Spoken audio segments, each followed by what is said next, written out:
a Sergio. Listo. Muy bien. Esta clase va a ser muy teórica porque vamos a demostrar el teorema de la cota inferior de Cramer-Rao. ¿Ok? Voy a compartir pantalla y ustedes me dicen si se ve o no se ve. Aquí dice que ya. ¿Sí se ven? Sí, se ve. Perfecto. Arranque esto.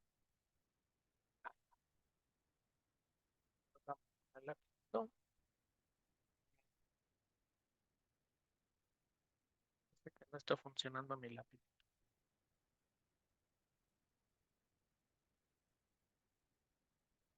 Carr.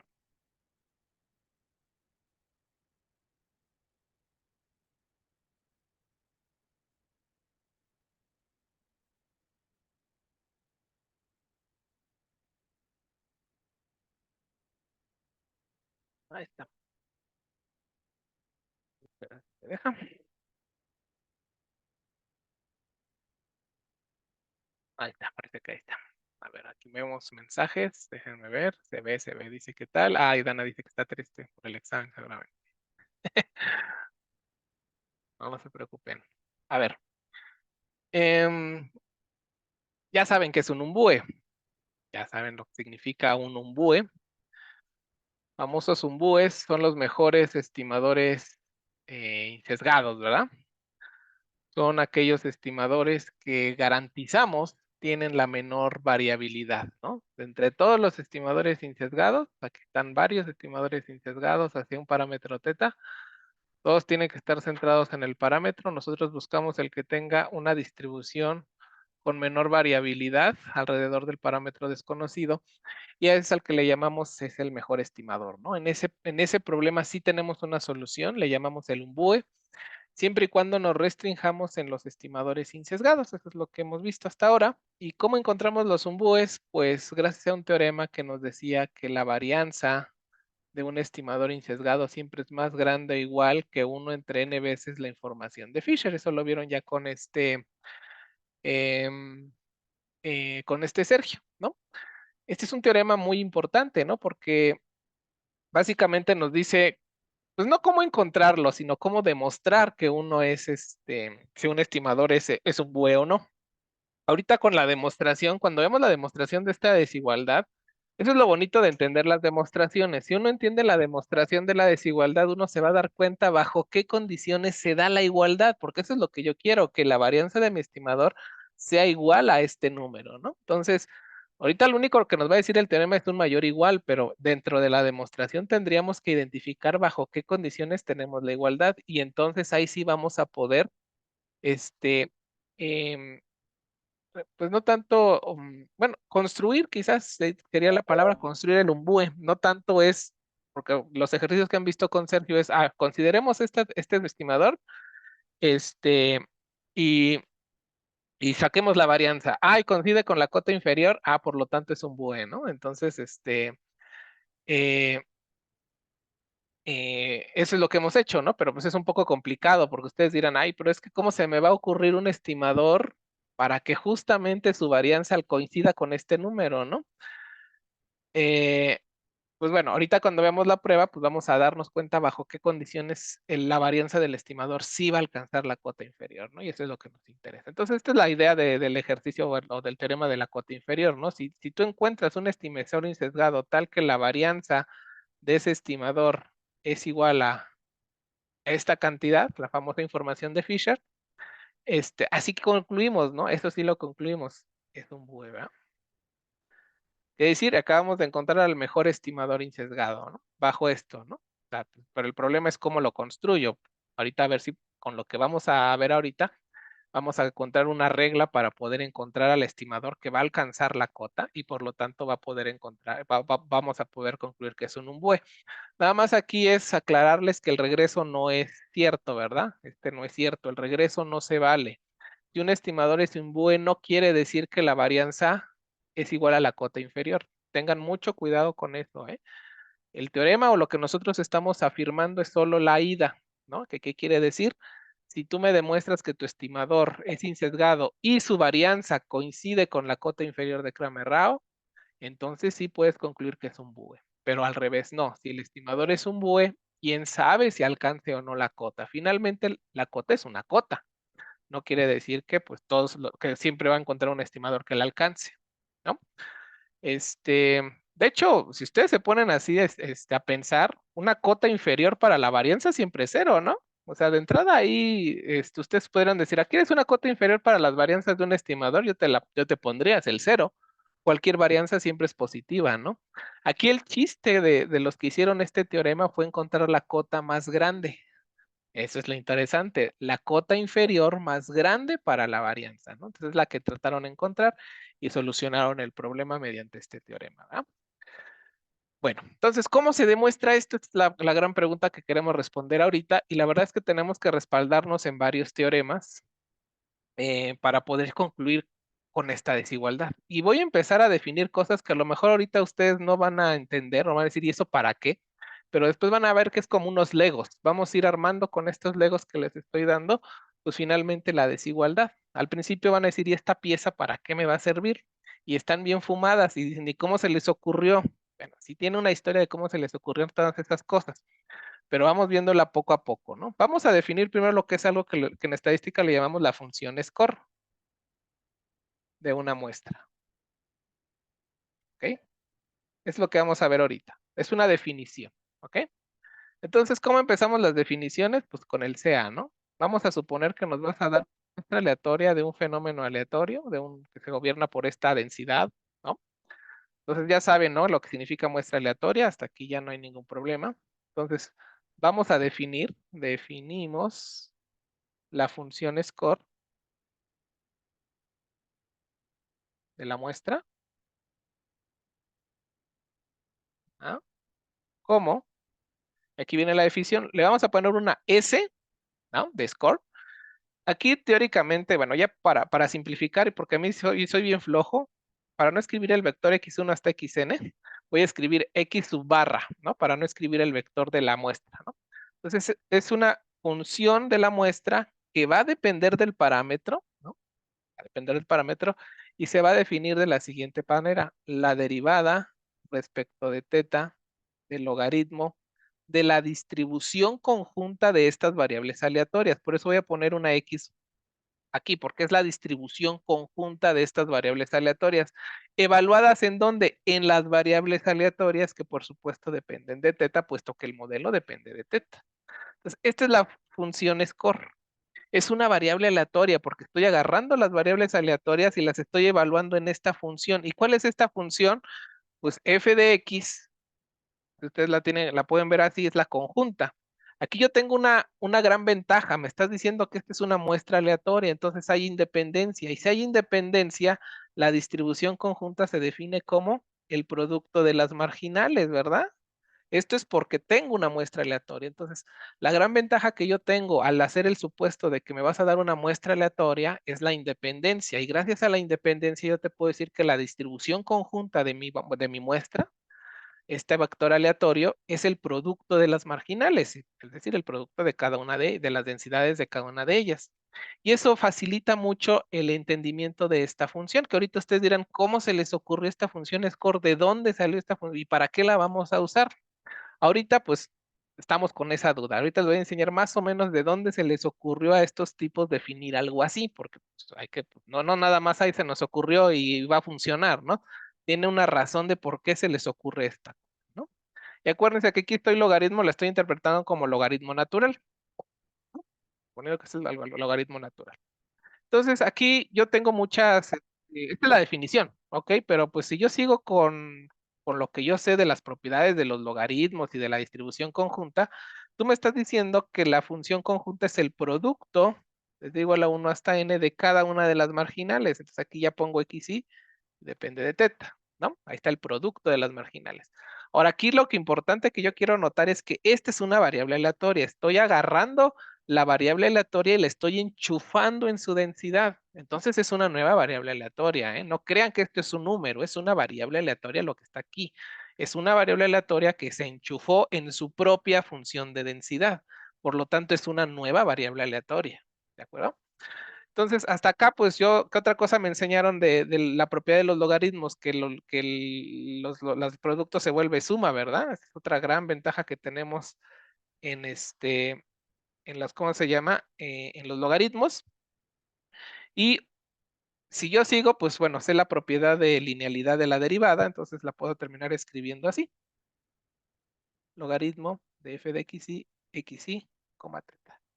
Entonces, esta es la función score, finalmente, esta la puedo definir así, la función score. Tú me la definiste aquí arriba, pero pues, gracias a las desigualdades y gracias a que tengo muestra aleatoria, yo puedo definir la función score como la suma de las derivadas del logaritmo del modelo evaluada en la variable aleatoria. Entonces, aquí, lo importante aquí es que ustedes vean que esto es una variable aleatoria. Entonces, para facilitar la notación, vamos a llamar a la variable aleatoria ui como la derivada respecto de teta del logaritmo de f de xy, teta. Vamos a llamar, esta es una variable aleatoria, porque aquí está una variable aleatoria, entonces todo esto es una variable aleatoria, pues, entonces ui es una variable aleatoria. Entonces, si yo hago esa definición, la función score no es más que la suma de las usis. De hecho, a esta se le conoce como el score de la observación o de la variable aleatoria xy. Así se le va a notar, el score. Y por eso se le llama la función score, porque es la suma de cada uno de los scores que te da las variables aleatorias que vas a recibir, que son n variables aleatorias. Por eso estoy sumando las n uis. ¿De acuerdo? Pues hasta aquí no he hecho nada, he definido un bicho bien raro que todavía no sé ni para qué nos va a servir. Y lo único que sé es que esto es una variable aleatoria, porque es suma de variables aleatorias, ¿no? Sea, aquí a lo mejor lo que a muchos les cuesta, yo la primera vez cuando vi esto, me cuesta trabajo esto de que como que a la variable aleatoria la enchufas en su densidad. Pues sí, eso lo puedes hacer. Cuando tú tienes una variable aleatoria, tú la puedes transformar como quieras, la puedes elevar al cuadrado, le puedes sacar raíz cuadrada, le puedes aplicar exponencial, puedes hacer lo que tú quieras, ¿no? Bueno, siempre y cuando lo permita la función, no le puedo sacar logaritmo a una variable aleatoria negativa, ¿verdad? Pero bueno. Ustedes me entienden, ¿no? Entonces, estoy evaluando la variable aleatoria en su misma densidad, por eso esto es una nueva variable aleatoria. Bueno, al ser una variable aleatoria, ¿qué se nos ocurre? ¿Qué se nos ocurre hacer con unas variables aleatorias? Lo primero que se nos ocurre, pues, siempre nos enseñaban en probabilidad, ay, sácale su esperanza, ¿no? Eso es algo que siempre nos gustaba a nosotros, ¿no? Dado una variable aleatoria, me gustaría saber su valor promedio, ¿no? O sea, en promedio, ¿qué valor va a sacar esa variable aleatoria? Pues nosotros podemos calcular su esperanza, ¿no? A ver, vamos a calcular la esperanza, pues sería la suma es igual a 1 hasta n de las esperanzas de uis, ¿no? Está aquí. ¿Ya la vieron? Porque es la suma de las usis. Entonces, si ustedes hacen esta suma es igual a 1 hasta n, esta esperanza, pues sería la esperanza de esta variable aleatoria, de la ui, ¿no? La que está aquí. Entonces, ¿cómo la resolveríamos? ¿No? Acuérdense, esto siempre véanlo, a mí me gusta verlo como una transformación de la xy. Así está la derivada, está el logaritmo y todo lo que quieran, pero pues al final de cuentas es una transformación de la xy. ¿Y cómo sacan la esperanza de una transformación de la xy? Eso ustedes lo vieron en probabilidad. No es una definición, es el gran teorema de cambio de variable, ¿verdad? La sacaban así, bueno, aquí ya le pueden poner x, no pasa nada, y la multiplican por su densidad, ¿verdad? Eso se los enseñaron en sus cursos de probabilidad, es el famoso teorema de cambio de variable, ¿verdad? Suponiendo continuidad, ¿no? Estoy suponiendo que es continua, si es discreta ya saben que va una suma, ¿no? Este es el teorema de cambio de variable, ¿no? Quieres la esperanza de ui, que es una transformación de la xy, pues aviéntate esta integral. Entonces es lo que voy a hacer, me voy a aventar la integral de menos infinito a infinito, y en lugar de la g, pues tengo que poner esto que me dijeron, la raíz respecto de teta, este es mi g, ¿no? Logaritmo de f en x, si quieren aquí, bueno, dejamos la xy, teta i, esta es la g de x por su densidad, ahí va la densidad, teta de xy. ¿Ya vieron? Estoy aplicando el teorema de cambio de variable. ¿Quieres esta esperanza? Pues es la integral de la función g de x por su densidad. Entonces hasta aquí pues no he hecho gran cosa, estoy aplicando el teorema de cambio de variable. Y aquí pues yo esto lo puedo simplificar, si ustedes se dan cuenta, de menos infinito a infinito. Ustedes, esta derivada, acuérdense que solo está afectando a esta primera parte, es la derivada de esto, no está afectando para nada a esta cosa, ¿eh? Entonces, si ustedes quieren la derivada de esto, ¿qué es lo que les dijeron, no? La derivada del logaritmo es 1 entre, aplicando regla de la cadena, ¿verdad? Ahí está, ¿no? 1 entre esa por la derivada de lo de arriba. Ahí va. Entonces, ahí estoy aplicando propiedad de derivada, ¿no? La derivada del logaritmo es 1 entre la función por la derivada de lo que está arriba, la derivada de lo de adentro, ¿no? Es la función de la cadena, o como le dicen, la regla de la cadena, ¿va? Aquí quedaría el dsxy. Y lo primero que yo noto es que esto se puede ir con esto, ¿va? Y entonces esto nos queda suma, suma desde igual a 1 hasta n, integral de menos infinito a infinito, de la derivada respecto de teta del modelo en xy, teta de xy. ¿Ok? Y espero que también no se me estén confundiendo, porque yo cuando luego daba estos cursos a los economistas se me morían, porque me decían, oye, me dijiste que esto era una variable aleatoria, ¿por qué aquí ya no es variable aleatoria? ¿No? Pues la definición de acá, ¿no? Cuando tú sacas la esperanza, la evalúas ya no en la variable aleatoria, sino de hecho aquí le puedes poner una t y una dt, ¿no? Como tú quieras, es una variable muda ante la integral, ¿verdad? Entonces, aquí luego se me confundían porque me decían, ay, no que la x sí era variable aleatoria. Bueno, dentro de la integral no es. Pueden usar otro número, otra notación, no pasa nada, ¿no? Pero espero que no se me hayan perdido ustedes en esta parte. ¿Ok? Entonces, aquí empiezan los problemas, porque dijeron, ¿cómo resuelvo esta integral? La integral está complicada. Y entonces aquí es donde empiezan las famosas condiciones de regularidad. ¿Se acuerdan que les decíamos bajo ciertas condiciones de regularidad? Entonces aquí es donde vamos a empezar los supuestos de la cuota inferior. Supuesto número 1, para que podamos resolver esto. El supuesto número 1 es que vamos a suponer que nuestro modelo probabilístico es capaz de lo siguiente. La derivada e integral son intercambiables. Vamos a suponer que nuestro modelo puede hacer esto. Sacar la integral y la deriva, intercambiarlas, intercambios de límites. Estamos haciendo intercambios de límites. La integral es un límite, la derivada es un límite, estamos intercambiando el orden de los límites. No todas las funciones de densidad lo pueden hacer, no todas. Es algo que voy a suponer que mi modelo lo logra, que lo puede hacer. Muchos de los modelos que ustedes conocen lo pueden hacer, no todos, pero vamos a suponer que esta función de densidad cumple con este supuesto, con esta primer condición de regularidad. Si yo supongo eso, entonces aquí me queda la suma de igual a 1 hasta n. Puedo intercambiar derivada e integral y quedaría algo así. ¿Ya vieron? Y si yo resuelvo esta integral, ¿cuánto vale esta integral? Esta sí me la sé. Esta es la densidad de un modelo probabilístico. Si yo la integro sobre todo el dominio de la XY, forzosamente tiene que darme un 1, ¿verdad? No hay de otra porque es una función de densidad. Entonces, esta es la suma desde igual a 1 hasta n de derivadas respecto de teta de un número 1, y este es un cerote, ¿verdad? Es un cerote. Porque la derivada respecto de teta de una constante es 0. Entonces, lo que yo acabo de demostrar con todo esto y suponiendo condición de regularidad, yo te puedo concluir que la esperanza de la función score es 0, ¿no? Perfecto, hasta aquí súper bien, ¿eh? Súper bien ahí. Oigan, ¿y por qué no sacamos también la varianza de la función score? ¿No? Si ustedes se dan cuenta, sacar la varianza de la función score no es más que, nuevamente, por independencia, sacar la varianza de la SUSIS. Lo mismo que hicimos acá, ¿no? Tú quieres la varianza de la función score, hay que sacar las varianzas de la SUSIS. Entonces, más bien concentrémonos en sacar las varianzas de la SUSIS, ¿no? Que de hecho, acuérdense que yo tengo otro supuesto, idénticamente distribuida. Quizás aquí lo debí de haber aplicado, pero no lo apliqué. La UI, yo no sé cómo se distribuye a UI. Ahí tengo un compañero fuera, ahí está. Yo no sé cómo se distribuye a UI, sé que es una variable aleatoria, pero no sé cómo se distribuye, ¿no?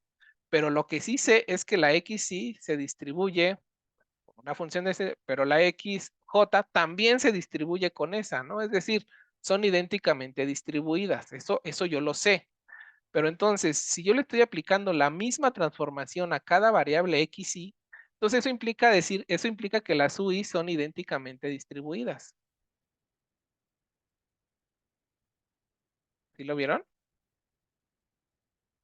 ¿Por qué? Porque las XY son idénticamente distribuidas, es parte de la definición de muestra aleatoria. A cada variable aleatoria le estoy aplicando exactamente la misma transformación. La estoy evaluando en la densidad, le saco logaritmo y la derivo. Entonces la UI tiene que tener la misma distribución que la UJ, por ejemplo. Entonces son idénticamente distribuidas. Y si son idénticamente distribuidas, la varianza de UI es igual a la varianza de UJ. Y como yo estoy sumando n's las varianzas, la varianza de UI, y yo sé que la UI es idénticamente distribuida, este es n veces la varianza de UI. ¿A poco no? Bueno, de 1, si quiere, aquí pongan 1, ¿no? ¿Por qué nada más agarro la primera?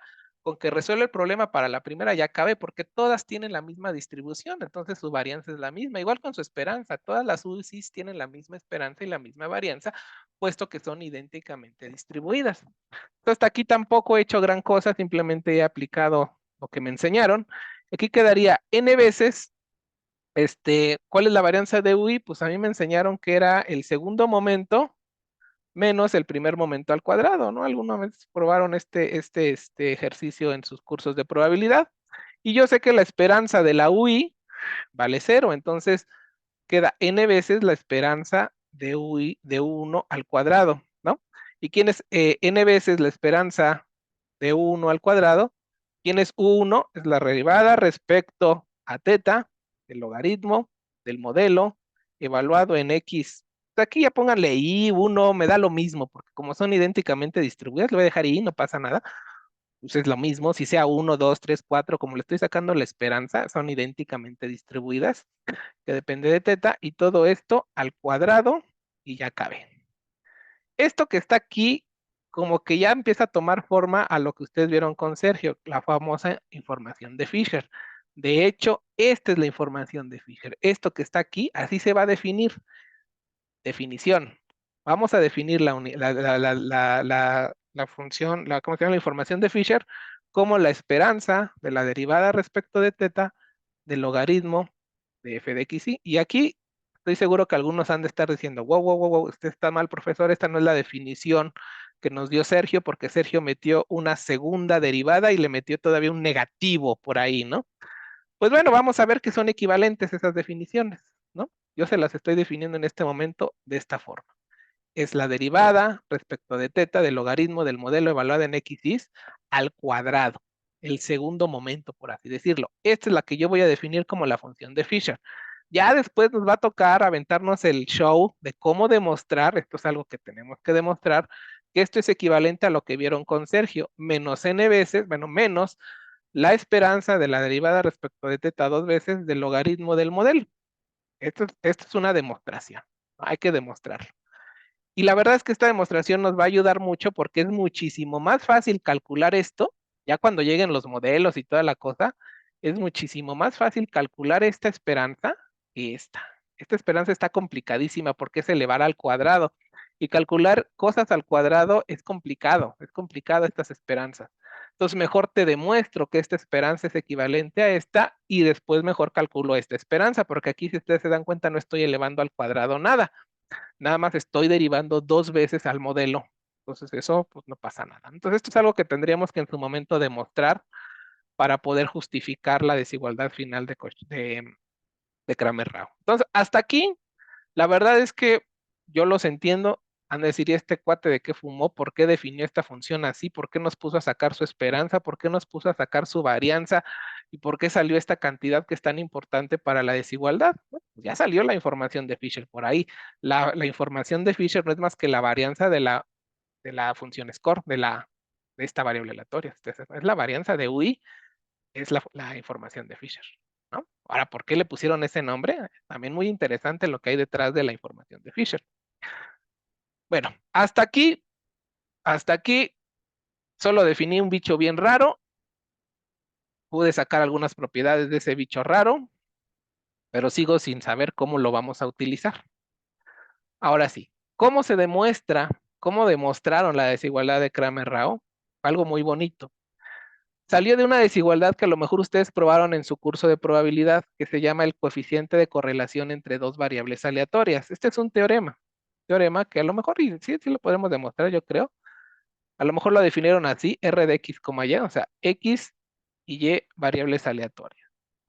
Se define, se define el coeficiente de correlación entre dos variables aleatorias como la covarianza entre X, Y dividida entre la raíz de la varianza de X, la raíz de la varianza de Y. ¿Sí? Perfecto. Así se define el coeficiente de correlación entre dos variables aleatorias. No se me vayan a confundir con lo que vimos al principio del curso, donde vimos el coeficiente de correlación entre dos variables observadas, ¿no? Eran dos columnas de nuestro Excel y le podíamos calcular el coeficiente de correlación de Pearson. Aquí es otra historia. Es la misma idea, más la misma idea, pero es en términos de variables aleatorias. Yo te doy dos variables aleatorias y la pregunta es, ¿qué tan correlacionadas están estas dos variables aleatorias?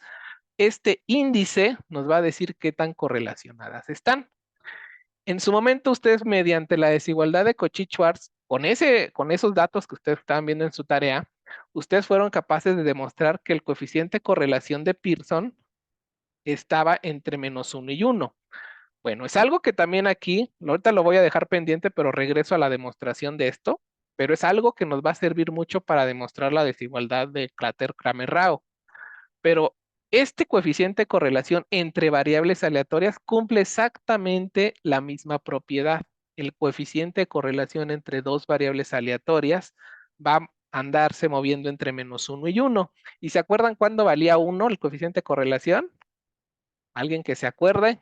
¿Cuándo el coeficiente de correlación vale 1? No en este, bueno, en este caso es un caso especial. Bueno, no caso especial, es otro nivel. Estamos viéndolo en términos poblacionales. Pero ustedes en su tarea, ¿se acuerdan que les decían dadas dos variables y teníamos aquí dos observaciones, x1 hasta xn, y1 hasta yn? Podían calcular el coeficiente de correlación, ¿no? Y era igual, ¿no? La suma de xi menos x barra. Es como la covarianza, si ustedes se dan cuenta, es exactamente el mismo coeficiente, ¿no? Bueno, ya no lo voy a escribir porque es un coeficiente un poco pesado, bueno, ni tanto, pero ahí está. Sacaban el coeficiente y habíamos dicho que esta cosa, el r de x, y, valía 1 si solamente si y y x guardaban creo que lo sé mal los coeficientes, guardaban una correlación lineal perfecta, ¿verdad? Habíamos dicho eso. Aquí es el alfa i, no es el alfa solito, no es alfa i, es alfa solito y el beta. Así, ¿no? Eso en su momento ustedes lo demostraron, ¿no? En términos de valores. Esto que estoy poniendo aquí también es válido en términos de variables aleatorias y nuevamente es algo que tenemos que demostrar. No sé si lo demostraron en su curso de probabilidad, pero si no regreso, es una demostración relativamente fácil.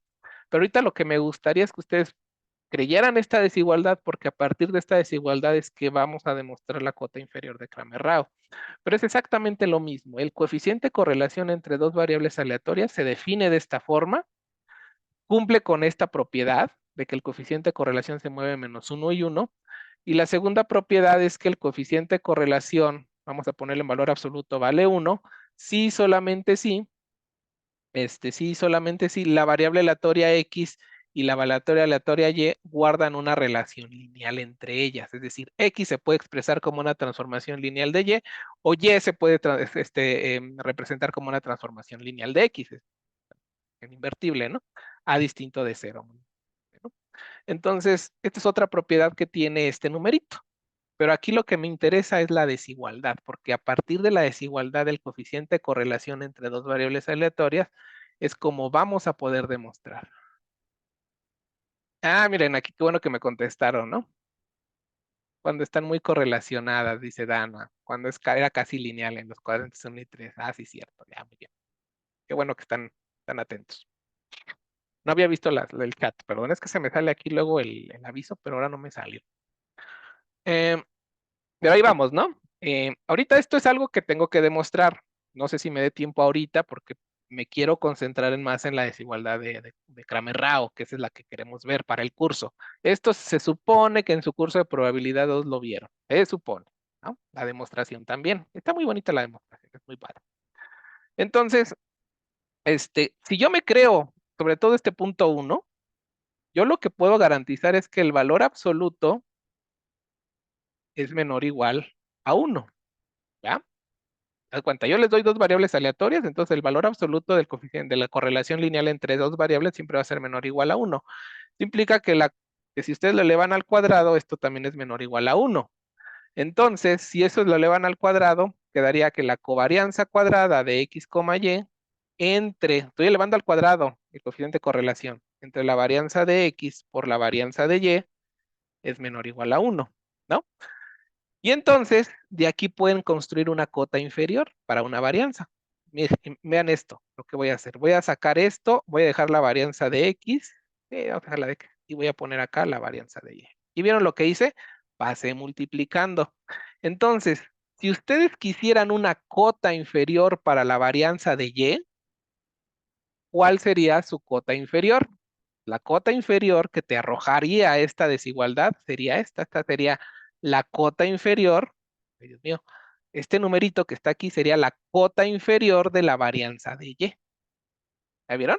Entonces, precisamente de aquí se agarraron para la desigualdad de Kramer-Rao. Dijeron, ah, mira, tú quieres una cota inferior para una variable aleatoria, sí, porque mi estimador es una variable aleatoria. Perfecto. Gracias a esto, tú puedes encontrar una cota inferior para la varianza de una variable aleatoria. Entonces, vean aquí lo que voy a hacer mañosamente. Entonces, vamos como que a cambiar los papeles, ¿no? Vamos a, en esta teoría que está aquí, vamos a hacer que la variable aleatoria y sea teta, un estimador insesgado, ¿no? Yo les doy un estimador insesgado y a ese estimador insesgado le voy a llamar la variable aleatoria y. Gracias a este teorema de la correlación, yo sé que la covarianza cuadrada de, aquí pongan cualquier variable aleatoria, es X o Y, lo que ustedes quieran. Aquí le voy a cambiar el nombre a W, ¿no? O sea, hagan el mismo teorema de la correlación, pero en lugar de X, Y, pongan WY. Entonces, lo que me diría ese teorema es que, como estoy haciendo Y igual a teta, ¿no? Simplemente la estoy renombrando, ¿eh? Varianza de W es menor o igual que la varianza de teta gorro, ¿no? Entonces, pues parece que ahí voy construyendo la cota inferior de Kramer-Rao. Lo que yo acabo de decirte entonces es que si tú me das un estimador insesgado, esto que está aquí es una cota inferior para la varianza de teta gorro. Perfecto. Hasta aquí creo que todo tiene sentido, ¿no? Siempre y cuando me crea la desigualdad que está aquí arriba que hay que probar. Pero si se dan cuenta, ahí va la desigualdad de Kramer-Rao. Dijeron, ok, dame un estimador insesgado por el teorema de la correlación que está aquí arriba. Si yo te doy una variable aleatoria W, gracias a la correlación entre W y teta gorro, yo sé que debe de ocurrir esta desigualdad, a fuerzas por la desigualdad de ahí arriba. Debe de ocurrir, ¿no? Perfecto. Hasta aquí, pues creo que vamos bien. Ahora la pregunta es, ¿quién es W entonces? ¿Cuál es la W que necesitamos? ¿Eh? Aquí la gran pregunta, y de hecho, cómo atacaron el problema es muy bonito. Cuando ustedes leen la demostración formal de cómo la fueron construyendo, aquí la pregunta es, ¿qué W nos conviene? Porque esto vale para cualquier variable aleatoria W que tú me des. O sea, esta desigualdad va a funcionar. Dame cualquier variable aleatoria y gracias a esa desigualdad de ahí arriba, yo te puedo demostrar esta desigualdad y te puedo dar una cota inferior para la varianza de Tetagorro. No pasa nada, yo lo puedo hacer. La pregunta es, ¿cuál W es la que me conviene para el cuota inferior de Kramer-Rao? Pues si se dan cuenta, yo les comenté en la primera clase, en la primera parte de la clase, una cota inferior es cero. O sea, es la primera cota inferior que a mí se me ocurre. De hecho, esto yo lo debería poner así, ¿no? Casi, casi, ¿no? O sea, una cota inferior de cualquier variable, cualquier varianza siempre es cero. Lo interesante es encuéntrame la cota inferior más grande. La más chica es el cero, pues esa no tiene ni chiste hablar de ella, ¿no? Pero aquí la pregunta es, híjole, encuéntrame la cota inferior de la varianza de teta gorra que este número sea lo más grande posible, pero que siga cumpliendo esta desigualdad. Entonces, eso se transforma a encuéntrame la variable aleatoria W que tengo que enchufar aquí para que me dé la cota inferior más grande para la varianza del estimador. Ese es el chiste. Y ahí es donde empezó la investigación de estos cuates de qué variable aleatoria tengo que enchufar aquí. Y esto es como un proceso esto, bueno, quizás voy a escribirlo mal, pero bueno, no sé, espero transmitirle la idea que se les ocurrió. Esto lo pueden ver ustedes como una función de W, de la variable. Usted meten una variable W y les va a generar una cota inferior, ¿o no? Entonces la pregunta es, ¿cuál es la W que optimiza este número de acá, que lo maximiza? Pero el problema es que esta W es una variable aleatoria, es una función, esta W acuérdense que las variables aleatorias son funciones medibles que van de omega a los reales y bla, bla, bla. Bueno, ahora que lleven su análisis matemático 4, que estoy seguro muchos lo van a llevar, ¿verdad? Pues muchos están interesados en análisis funcional. Los matemáticos creo que tampoco están obligados, ¿verdad? Los actuarios no nos llevamos la primera y ya con esa tenemos. No, la verdad es que sí lleven sus análisis. Yo llegué hasta el 3, el 4 ya se me hizo demasiado fumado. Pero ahí es donde se ve algo muy interesante. Precisamente resuelven este tipo de problemas. Es Análisis funcional precisamente es optimizar, encuentre la función que optimice algo. Entonces, bajo esa teoría, ellos fueron capaces de encontrar cuál es esa variable aleatoria W que ellos necesitaban para maximizar este número que está aquí y de tal manera les diera la cota inferior más grande. ¿Y quién creen que encontraron que era la famosa variable aleatoria W? ¿Quién creen que fue la variable aleatoria W que encontraron que maximizaba esa desigualdad? Ta, tan, esta que está aquí arriba. Hicieron todo su análisis funcional, empezaron a encontrar cuál es la W que me sirve, dónde estábamos, búscale, búscale. Esta es la variable aleatoria. Esta que está aquí, esa es la variable aleatoria que debes de enchufar para que la desigualdad que está aquí encuentre la cota inferior más grande. Entonces, ahí es donde ya se empieza a tener sentido por qué se les ocurrió definir la función score de esa forma, porque es precisamente esa variable aleatoria la que hace que esta cosa que está aquí se haga máxima y encuentre la cota inferior de la varianza de los estimadores, la cota inferior más grande, ¿no? Entonces es muy bonito y de ahí salió la cota inferior. Dijeron, muy bien, entonces saquemos la covarianza cuadrada de la función score, que es una variable aleatoria, ¿no? Correlacionada con tu estimador que me estás dando, que es un estimador insesgado, y sácale la varianza de la función score, ¿no? Y eso sabes que es menor o igual que la varianza, ya te traigo esto, que la varianza de Tetágoras. Entonces, si esta desigualdad es básica para cualquier W, en particular para esta, para la función score, entonces esta es la que encontraron ellos que era la forma de encontrar la cota inferior más grande para la varianza de los estimadores insesgados de teta. Muy bonita la teoría, ¿no? Y de esto que está aquí, lo de abajo ya lo resolví, ¿eh? La varianza de la función score es n veces ¿qué? Aquí les los definí, ¿no? ¿Quién es la varianza de la función score? La varianza de la función score es n veces la información de Fisher, que es esta cosa al cuadrado, que después nos falta demostrar que es esto de acá, ¿no? Pero entonces ya salió n veces la información de Fisher en la desigualdad de, ¿no? Y aquí queda la covarianza cuadrada de la función score y el estimador. Listo, ya casi demostramos la desigualdad de Kramer-Rao. Ya salió nos falta el 1, ¿no? Es más, nos falta demostrar que esto vale 1, ¿no? Es lo único que nos falta para ya acabar la desigualdad de Kramer-Rao. Porque todo esto ya lo justifiqué. Ya te dije que esta desigualdad es válida. Ahora te estoy diciendo, agarra W igual a la función score porque eso te genera la cota inferior más grande. Bueno, eso es toda una teoría que no voy a ver aquí porque es análisis funcional. Ahora que llevan su análisis 4, van a entender de dónde se les ocurrió a estos tipos definir la función score así.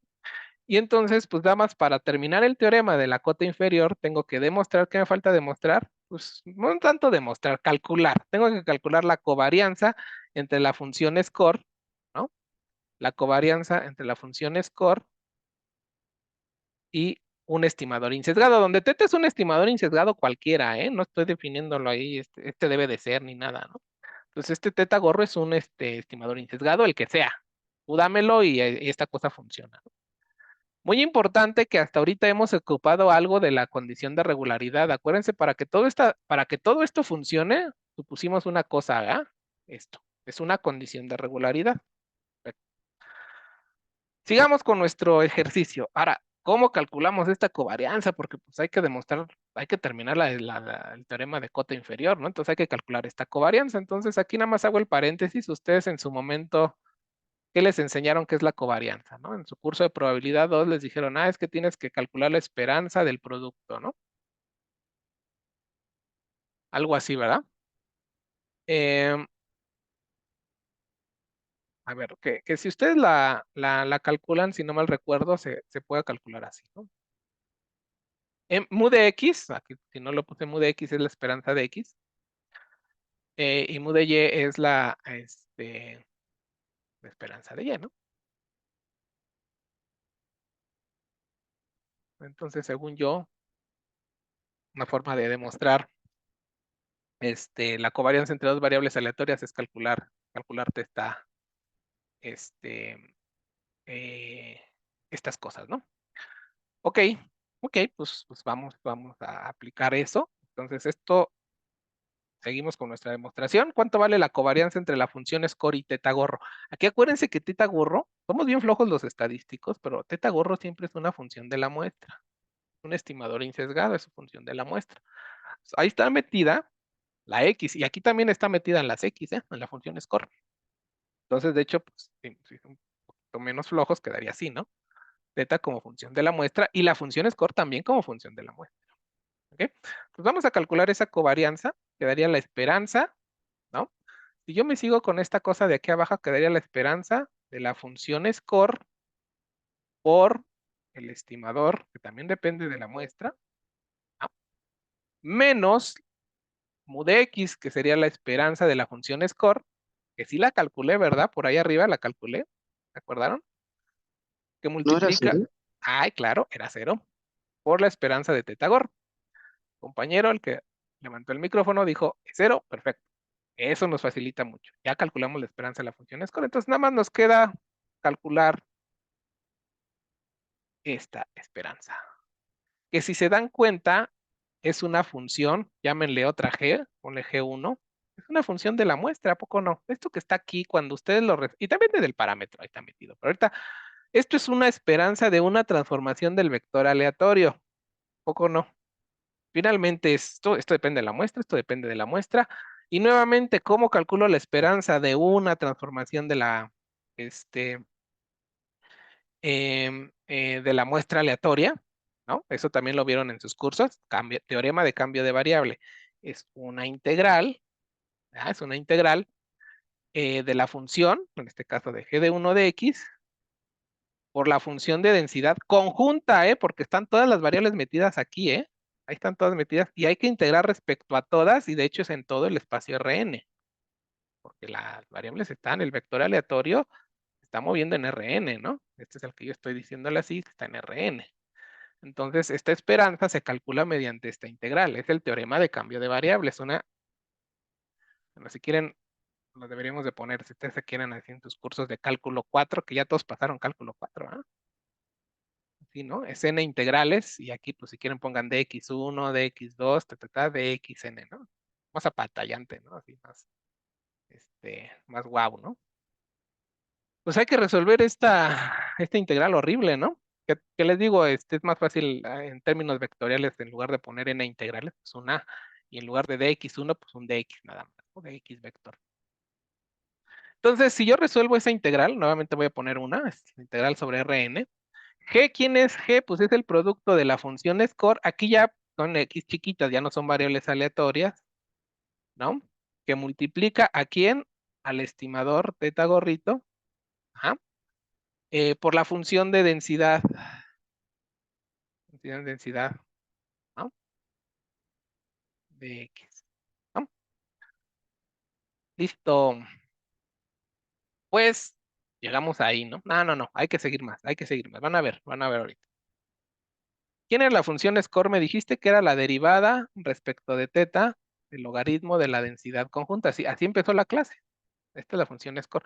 A ver, si ustedes resuelven esta derivada, ¿qué les da? Es 1 entre la distribución conjunta por la derivada respecto de teta de la densidad conjunta. Ahí está, ¿no? Entonces esta la puedo enchufar aquí. Entonces quedaría la integral en Rn de la derivada respecto de teta de f de x, x, teta, que divide la densidad conjunta por la densidad conjunta.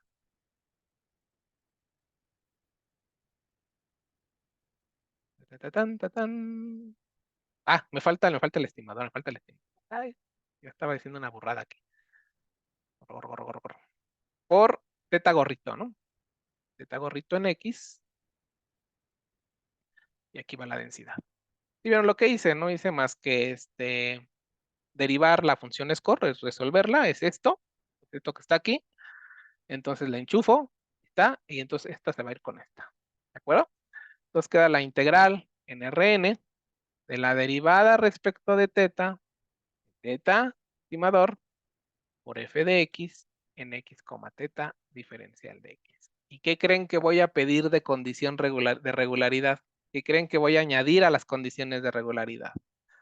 Que puedo intercambiar derivada e integral, pero aquí son n integrales, esto es todavía más fumado. Y aparte, aquí está metida esta otra función, ¿no? Que es la del estimador. Entonces, esa es otra condición de regularidad que voy a pedir que mi modelo cumpla, que se pueden intercambiar en estos casos también derivada e integral. Otra condición de regularidad. Y les digo, tampoco se preocupen y digan, híjoles, es que qué raro, ¿qué modelo va a cumplir eso? Casi todos los que conocen cumplen con estas propiedades. Entonces, por eso se les dijeron las condiciones de regularidad, porque es normal que lleguen a ocurrir estas condiciones en los modelos. Entonces, gracias a esa condición de regularidad, estoy suponiendo que los modelos son capaces de tener esa condición de regularidad, pues voy a hacer el cambio de derivada integral. Entonces, aquí nada más acuérdense en el supuesto de condición de regularidad. Si cumplo con esa condición de regularidad, el operador derivada e integral se van a poder invertir y entonces quedo con esta integral que está aquí. ¿Esa integral qué es? ¿Qué es la integral de teta gorrito por la densidad conjunta? ¿A alguien se le ocurre? ¿Es esto de aquí?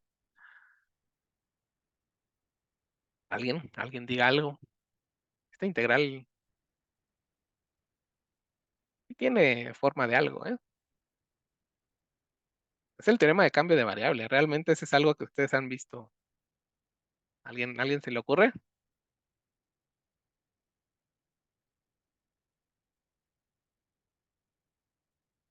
Vamos a escribir esto por acá. ¿A poco nosotros sabemos esto? Pero realmente deberíamos de escribirlo así. Y por el teorema de cambio de variable, tendría que ser esto.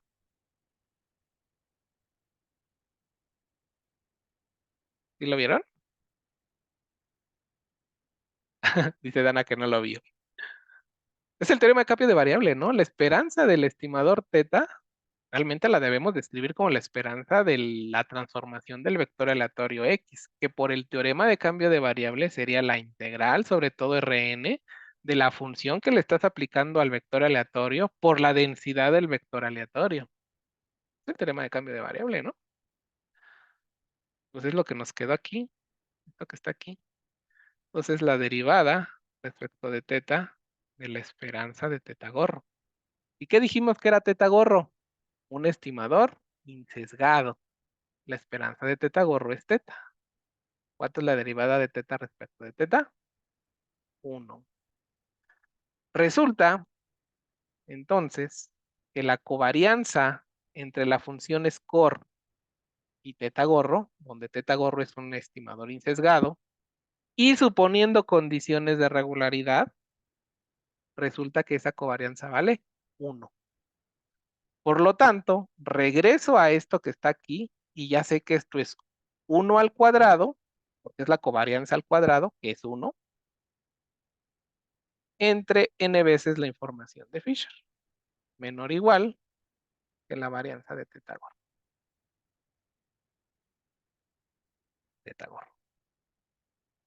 Y esto, señores, es la cota inferior de Kramer-Rao. De ahí salió. De ahí salió. Faltan muchos huecos que cumplir, porque les dije, créanme la desigualdad la demostramos la próxima clase. Mañana viene Sergio, van a seguir viendo ejercicios, pero vamos a hacer algo más interesante. ¿Bajo qué condición? Porque aquí la pregunta es, bueno, está bien, ya me encontraste la desigualdad, qué padre. ¿Bajo qué condiciones la cota, la desigualdad se vuelve igualdad? Ah, pues todo esto salió por esta famosa desigualdad de la correlación entre dos variables aleatorias. Y esta es la clave para poder encontrar un BUES en la vida real, en la práctica. Esta segunda parte. Aquí te dice, el coeficiente de correlación entre dos variables aleatorias vale 1, o sea, 1 exacto, si solamente si hay una relación lineal perfecta entre tu variable aleatoria X y tu variable aleatoria Y. Para sacar la cota inferior de Kramer-Rao, si ustedes se dan cuenta, Lo que se sacó es la correlación entre la función score y el estimador insesgado. Estás calculando la correlación. Este está jugando el papel de X y este el papel de Y. La correlación entre estas dos variables aleatorias. Y gracias a esa desigualdad de la correlación es que demostramos esta desigualdad que está aquí.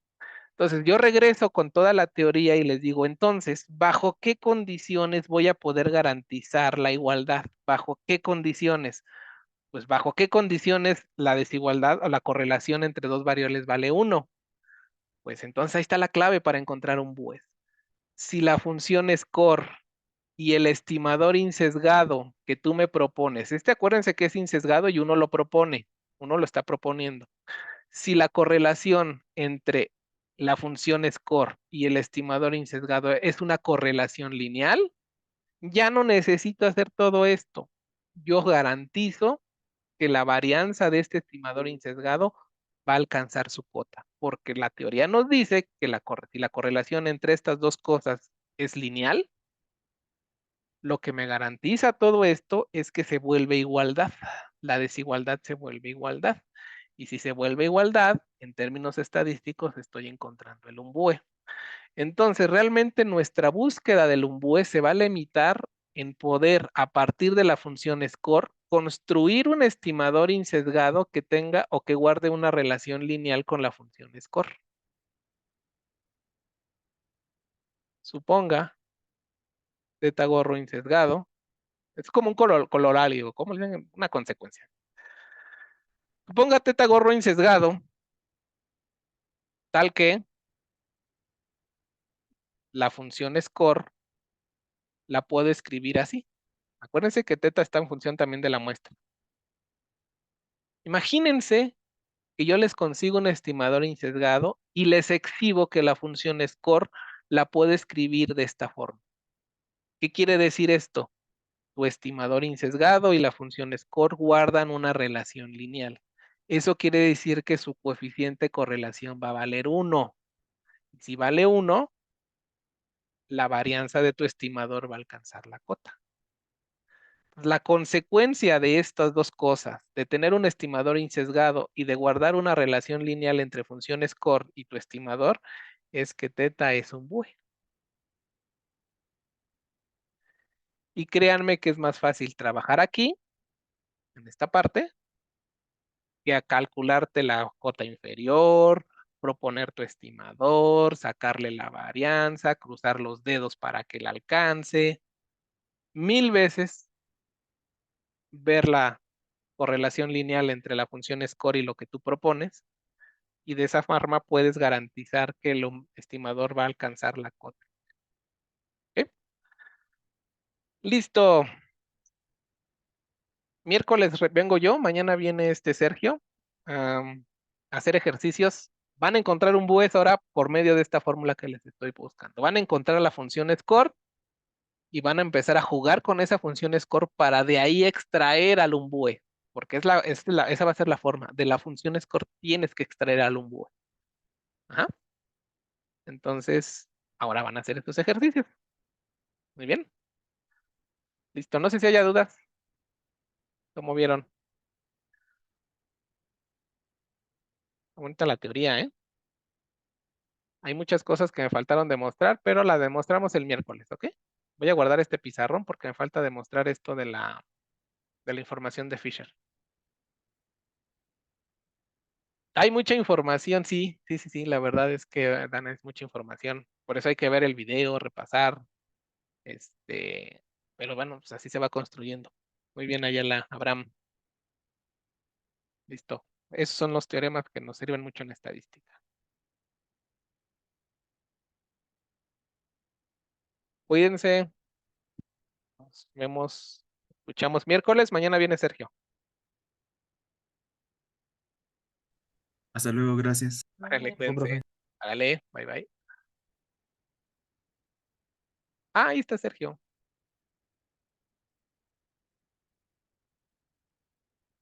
Hola, profe, ¿cómo está?